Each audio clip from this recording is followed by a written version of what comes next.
All right, let's look at the third section.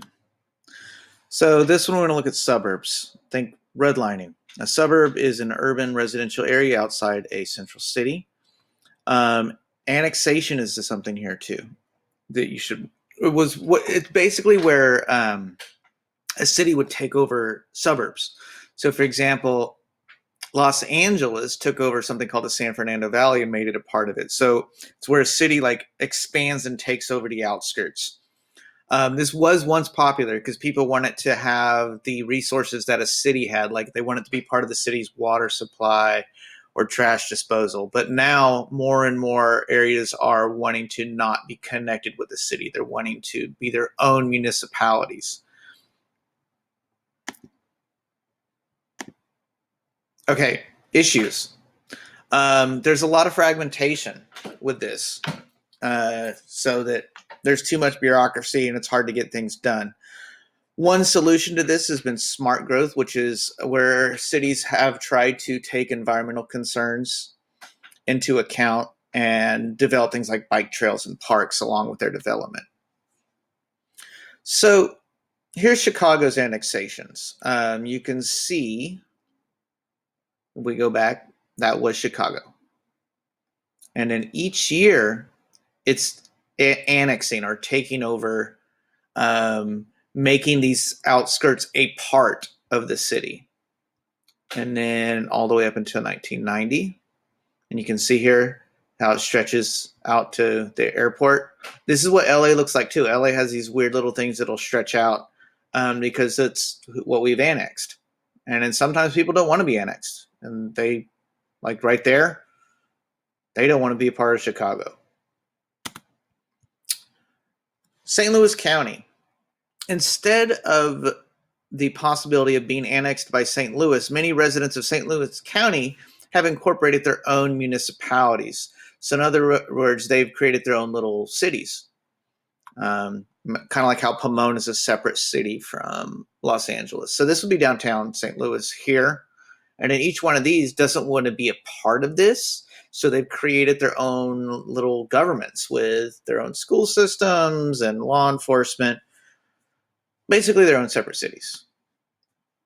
So new development in Portland is a bit different. New development must take place inside Portland. So that's what they're talking about here. This is the Portland city boundary. The urban growth boundary, voila, and the area already urban. So in other words, they're trying to preserve things. They're trying to do smart growth so that there's not sprawl, and try to create some green space. That would be a smart growth. So speaking of sprawl, relatively low density suburbs, not contiguous with city. So in other words, where I'm at right now, I'm in a sprawl of Pomona. I'm in a housing area with no stores or anything around, just a bunch of houses. Peripheral model. This is one, it's a variation of the multiple nuclei model where you're going to start to see sprawl along the periphery. As it moves out away from the city, that's going to be the sprawl that grows. Your density gradient is cities are becoming less dense because as people sprawl out, the density decreases. Megalopolis is a connection of large cities. So let's look at this there. Here's a peripheral model. It's similar to the multiple nuclear model, with more area devoted to suburbs and nuclei, including edge cities linked by a ring. So in other words, here's your central city, residential area, shopping mall, industrial district, office park. And then out here is going to be where people live in the sprawl in these housing tracts. This is a good example of a density gradient.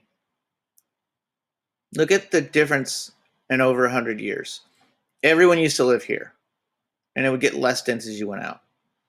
But as more people move away into the suburbs, today it looks like this. So the density of Cleveland is like pretty even the whole way out. It has that sprawl going.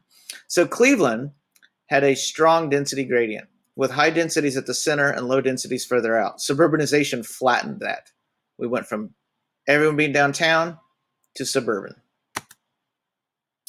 Here's your biggest megalopolis, and I'll give you a reference point here. This is Boston. And Boston is just these whole things are towns. This is all connected. So Boston, technically, you're just going to be sprawling all the way till you get to New York. Then you're going to be sprawling till Philly. Then you're going to be sprawling till Baltimore. Then you're going to be sprawling till DC. Sprawling the whole way.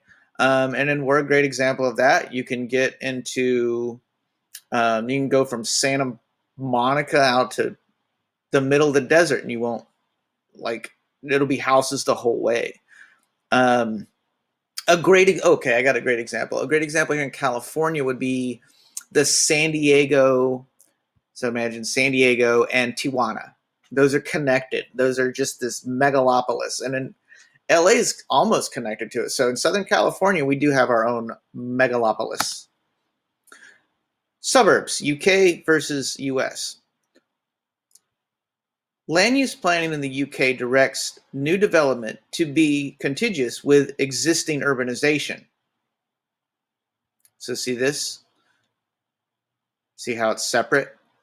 They want to have that green space, and new development needs to happen within the things that are already there. Whereas the US allows sprawl. Voila. You just on the highway see, and there's just no separation. Wow. But here, I'm leaving the city. Green space town. Green space town. Suburban segregation. We have gated communities. There's your segregation right there. It can be by wealth, by race. Many times, much of history is by race. But yeah, like low-income people have no access to this. And they cannot go here without permission. It's a gated community. So right behind me, up the hill, there's a gated community right behind me, and I can't go there. Not allowed. Suburbanization of consumer services. Retail services once located in or near the central business district have followed the wealth. So think Rancho Cucamonga. Retail services have moved out there because that's where money is. Retail services have moved to Chino Hills because that's where money is. These residents in the suburbs can afford to buy these things. So of course, businesses are going to move out there. So sometimes you'll even have them leave the city center, and they'll go out to the suburbs instead. Businesses are going to follow the money. Public transit. We have terrible public transit. Here's your breakdown of rail trips. New York City does have the most, but anyhow, let's look at this. Suburbanization in the United States has relied on motor vehicles. We are a car culture. Public transport peaked in the 1940s. Today, ridership pales or is barely in comparison with other developed countries. We are a car country. We do not use rail or public transit. And there are some cities that just don't have rail. We can see that there. Los Angeles, we do have quite a bit of rail system. In other countries, there is rail. There is elevated rail, streetcar. Let's look at here. Underground, typical subway, elevated. There's a lot of these in Chicago too. And then streetcar. These are all things you will see when you travel in other countries. These are things you will not see as much here. They're giving an example of Munich. There's great public transit in Munich and bike lanes. We in LA do have a metro. Our bus system is okay. But yeah, we don't have these streetcar systems here like they do. Okay, 5 areas of U.S. urban areas from dominant transportation. Long day. 5 eras. So this is how transportation has changed over time. We've gone from sail and wagon. So I'm on a sailboat, or I have a horse-drawn wagon, to iron horse, which would basically be steamship. That was a type of transport, because then I can go upstream in my steamship. Steel rail, or choo-choo trains. Auto air amenity. So in other words, this one is cars and planes.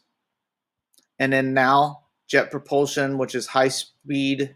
And then we have electronic, which is the highest speed. And then satellite. So a lot of their transportation now can actually be done from home. telecommute. Motor vehicles, the benefits. They're comfortable. You get to choose what you want to do. It's flexible.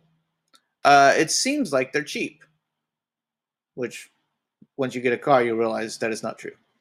The problem is it eats up a ton of land for these. Look at all that land. A choo-choo train just would have been like one little thing right there. And traffic.